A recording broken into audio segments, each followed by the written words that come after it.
Welcome to our English 3 Analyzing Informational Text Unit Introduction. In this lesson, we will build a foundation for analyzing informational texts by learning the key concepts of thesis, evidence, commentary, structure, purpose, audience, and message. At the same time, we will be introduced to Brian Stevenson, his perspective, his mission for justice, and the real world issues that inspired Just Mercy, the anchor text for our unit. By studying Stevenson's TED Talk and later his writing, we will develop the skills to break down how informational authors craft their ideas, organize their arguments, and influence their audiences. Today, we're going to learn how to analyze informational text by looking at their characteristics, structure, purpose, audience, and message. By the end of this lesson, you'll be able to break down nonfiction texts and explain not just what an author says, but how and why they say it. Before we begin, let's get our minds focused. Consider the question, when you listen to a speaker or read an article, what helps you decide whether to trust or believe them? Your teacher will pause this video in a moment to give you time to think and respond in writing on your own paper, and then have a few of you share out. Please list 3 things in your response. Okay, let's pause the video now. So what exactly is an informational text anyway? Well, it's a nonfiction text that tries to teach us something about the real world. These texts can include TED Talks, podcasts, news or magazine articles, some essays, speeches, documentaries, and even memoirs when they're used to share true experiences. The goal is to communicate information that helps us understand a topic, event, or an issue.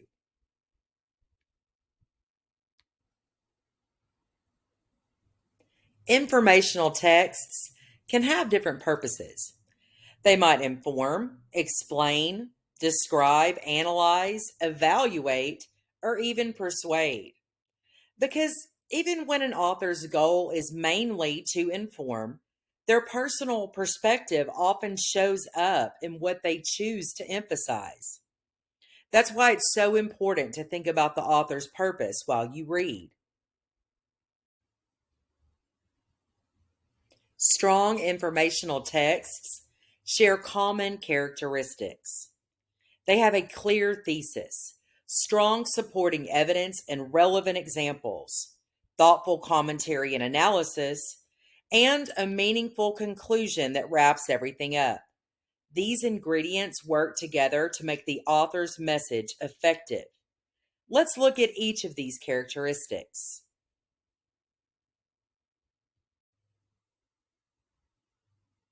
The thesis is the author's central idea or main claim. It tells the audience what the text is really about and what the author wants them to understand or believe. Everything else in the text is structured to connect back to and support this main idea. Evidence supports the thesis. It provides proof and makes the author's claims believable. It gives them credibility. Informational text evidence can be facts, data, expert opinions, research, examples, or direct quotes. Without evidence, a thesis is just an opinion rather than a supported argument.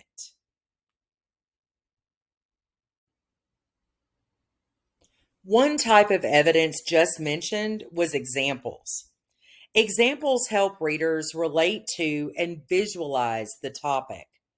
Authors of informational text often use stories, historical references, or specific situations to make their ideas feel real and meaningful. Examples show us the impact of an issue, not just the idea of it. Commentary always follows evidence in effective informational texts. This is where the author explains why the evidence matters. It connects the dots between the facts and the thesis. This is the author's voice, thinking, and interpretation. Without commentary, evidence just sits there. It doesn't really prove anything. A strong conclusion brings everything together. It reinforces the thesis or main idea, reminds the reader or audience why the topic matters, and often leaves them with a final thought, sometimes even a call to action. The conclusion should feel like a purposeful ending, not just a stop. Now it's time to think, pair, share. In a moment, your teacher will pause this video. First, you're going to want to consider how you would answer these three questions. You can jot down your answers on the same paper you used before. So here are the questions. How can you tell when evidence is strong? How does strong commentary help you as a reader understand the author's message more clearly? And if you had to teach someone the difference between evidence and commentary, how would you explain it in one sentence? So after you jot your answers down, then with a partner, you should take turns sharing your answers. Pay close attention to your partner's answers because when it comes time to share, you will be sharing their answers, not your own. If you want to jot down their answers underneath yours, you can absolutely do that. Okay, let's pause the video now.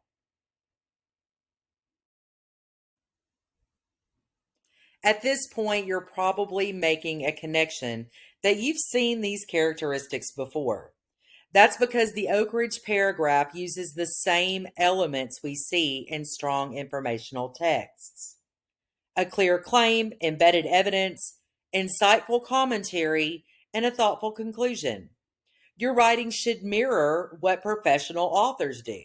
Make a claim, support it with evidence, explain your thinking, and close with purpose. It's also important to remember that different types of academic writing require different types of concrete details. In your Oak Ridge paragraphs, you are expected to use textual evidence as your concrete details. Quotations, paraphrases, or specific references directly from the text. However, in your on-demand essays, you're often expected to use strong examples, which might include scenarios, real-world situations, historical events, or personal connections, depending on the prompt. The good news is that you will always be told what kind of evidence or examples to use. When you're writing academically and responding to a prompt, the directions will clearly state whether your concrete examples should come from the text, your experiences, or outside examples. Knowing how to recognize and use the right type of support is part of becoming a thoughtful writer, and it connects directly to how we analyze professional informational texts as readers. Okay, let's move on to the author's purpose, audience, and message. To analyze informational texts, we always return to three key questions. Why did the author write this? Who is the intended audience? And what does the author want readers to understand or believe? These questions may seem simple, but they unlock the most important layer of meaning in any informational text. When we ask, why did the author write this, we are uncovering the author's purpose.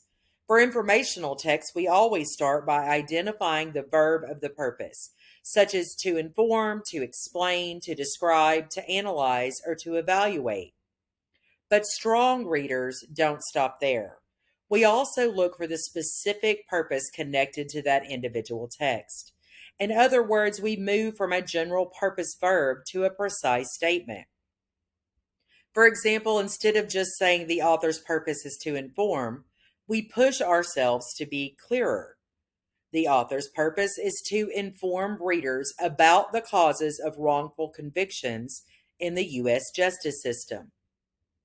By identifying both the type of purpose, the verb, and the exact purpose, the target of the message, We gain a much deeper understanding of why the text was written and how each section of it works to achieve that goal. Understanding the purpose helps us evaluate every choice the author makes. When we ask, who is the intended audience, we begin to see how the text is shaped for a particular group. Authors choose their tone, structure, vocabulary, and examples based on who they want to reach. A text designed for teenagers will sound and look very different from a text written for lawmakers, doctors, or parents. Recognizing the intended audience helps us see why the author communicates the way that they do. Finally, when we ask, what does the author want readers to understand or believe, we are identifying the author's message, the main idea they want to leave in our minds. Even when a text appears neutral, there is always a key takeaway the author hopes we will walk away with. When you can confidently answer all three questions, purpose, audience, and message, you've moved beyond surface level reading. You've unlocked the heart of the text and can think critically about how and why the author is trying to influence you. This is what it truly means to analyze informational texts, instead of just summarizing them. Authors carefully choose how to organize their ideas so their message is clear and powerful. Good organization guides the reader step by step, shows relationships between ideas, and makes complex topics easier to understand. Structure is not random, it is part of the author's strategy. When authors select a structure, they are really asking themselves, what is the best way to move my audience toward my purpose? The organizational design must match the author's purpose. Purpose drives structure. The author decides what the audience needs to know first, next, and last in order to understand the message. By studying how an informational text is organized, we can see not only what the author is saying, but how they are guiding us to think, question, or understand the topic.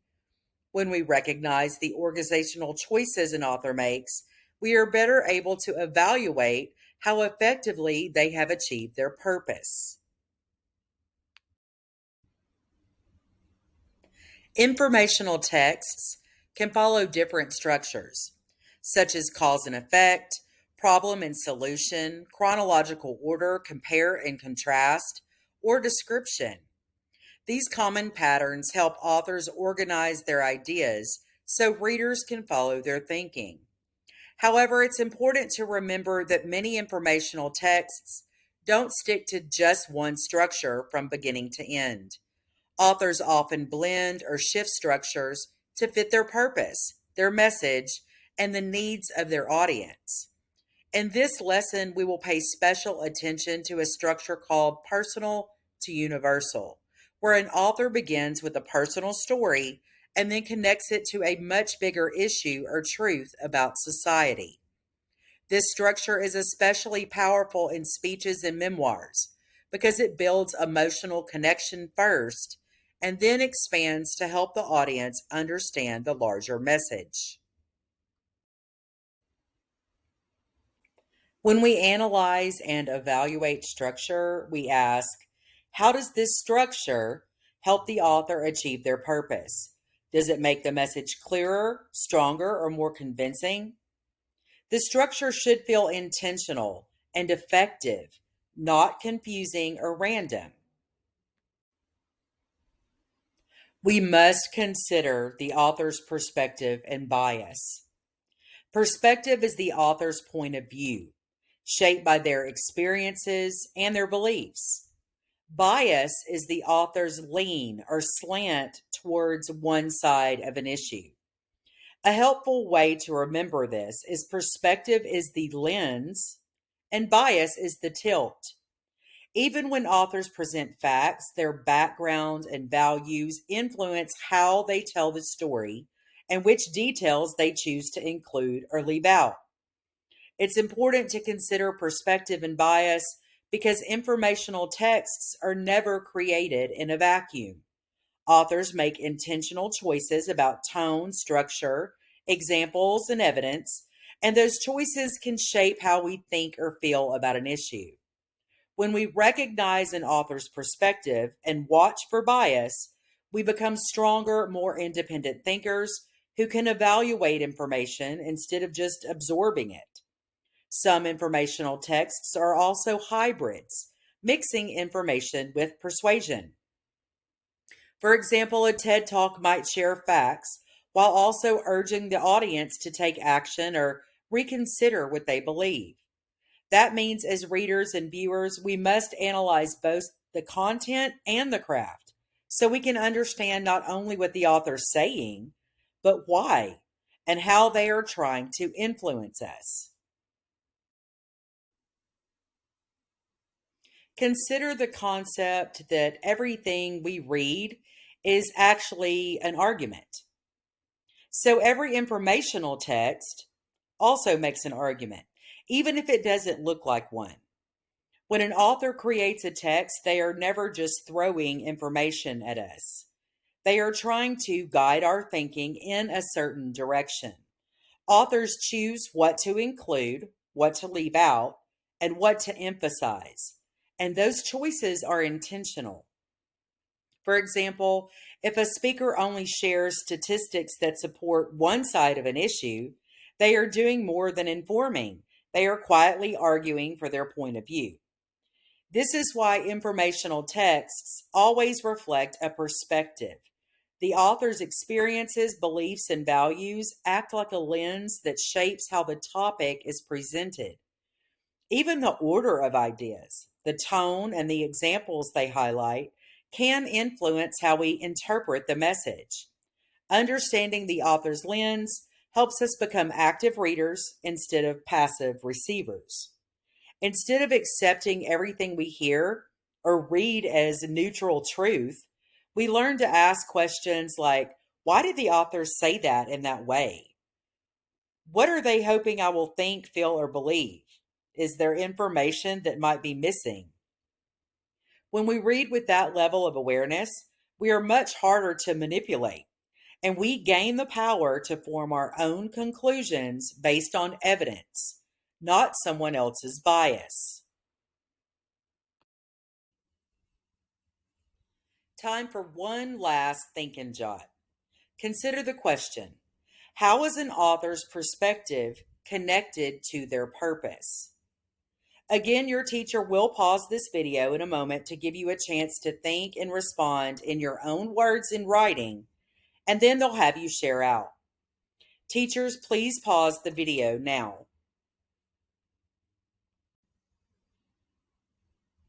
During this unit, we will read nonfiction texts that express a variety of viewpoints.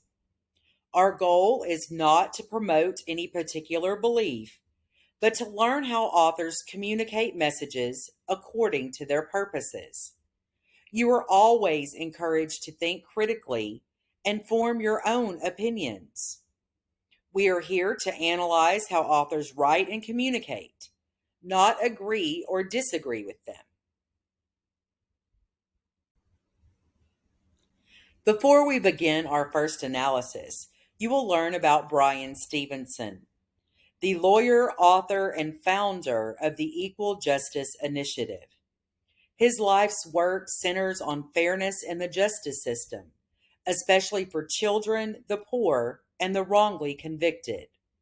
Stevenson has argued multiple cases before the United States Supreme Court, fought to end excessive sentencing, and helped exonerate over 100 innocent people on death row. His work challenges our country to confront injustice with truth, compassion, and accountability. We are beginning with Stevenson's TED Talk because it allows us to get to know the voice, values, and motivations of the author before we read his book, Just Mercy, which will be our anchor text for quarter two. Since this unit focuses on analyzing informational texts, his TED Talk serves as our first mentor text, a multimodal example of where we can identify purpose, audience, structure, evidence, and message in action. By watching and annotating the transcript, We will build important background knowledge about Stevenson and the issues that shaped his writing, so that when we begin Just Mercy, we will already understand his perspective and the real world problems he is writing to expose. In other words, this TED Talk is our starting point. It helps us understand the man behind the message. It gives us context for our anchor text, and it provides a rich first opportunity to practice our informational analysis skills. Now it's your turn to apply these skills. You will watch Brian Stevenson's TED Talk, We Need to Talk About an Injustice, in segments while closely annotating your transcript. As you listen and read, you'll mark informational characteristics and evidence, track the author's purpose, examine structure, and note things like tone and author's perspective. Afterward, you'll answer some reflective questions that explain how Stevenson effectively builds his message and reaches his audience. We hope you enjoy this unit on informational texts. Happy analyzing!